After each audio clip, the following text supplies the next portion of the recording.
Wassily Kandinsky. Wassily Kandinsky was an influential Russian painter and a theorist. He is credited with painting the first purely abstract works.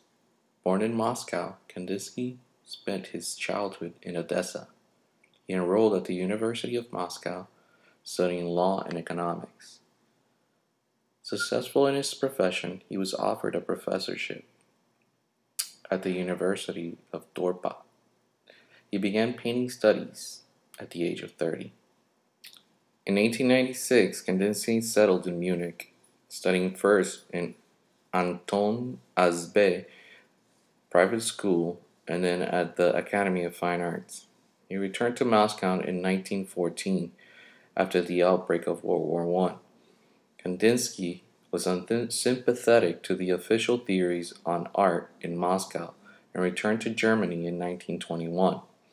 There he taught at the Bauhaus School of Art and Architecture from 1922 until the Nazis closed it in 1933. He then moved to France, where he lived for the rest of his life, became a French citizen in 1939, and produced some of his most prominent art.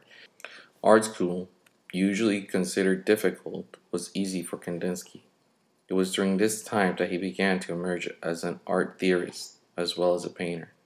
The number of his existing paintings increased at the beginning of the 20th century. Much remained of the landscapes and towns he painted, using broad swaths of colors and recognizable forms. For the most part, however, Kandinsky's paintings did not feature any human figures. Kandinsky taught the basic design class for beginners and the course on advanced theory at the Bauhaus.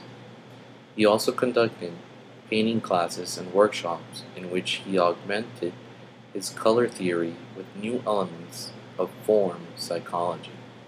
The development of his work on form study, particularly on points and line forms, led to the publication of his second theoretical book.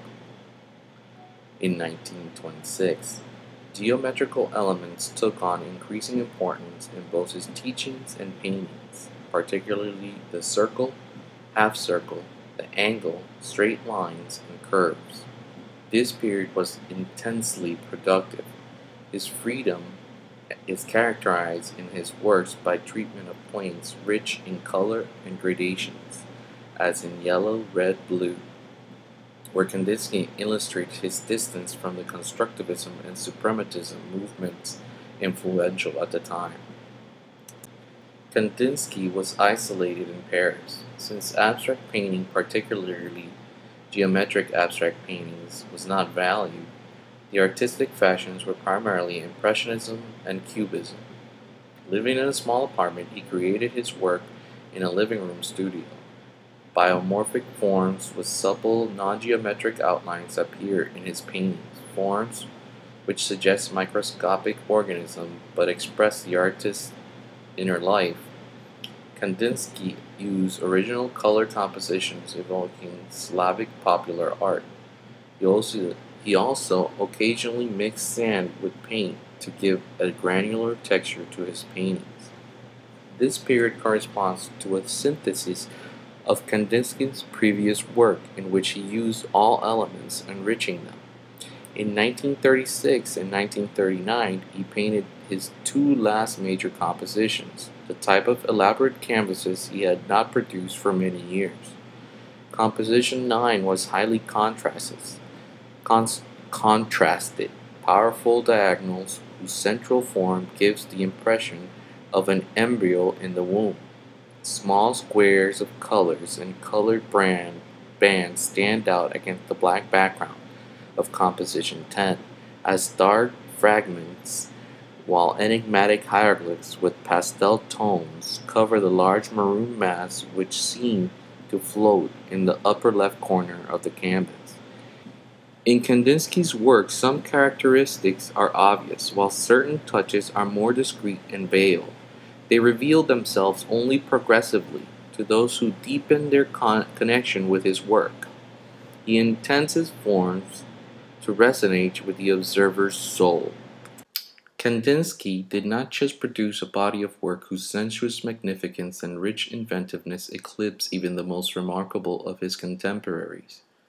He also provided an explicit theory of abstract painting, exposing its principles with the utmost precision and clarity. So the painted work is accompanied with a group of texts that at the same time clarify his works and make Kandinsky one of the main theorists of art, facing the hieroglyphs of the last canvases of the Parisian period, which are said to be the most difficult. They provide the Rosetta Stone on which the meaning of these mysterious figures is inscribed.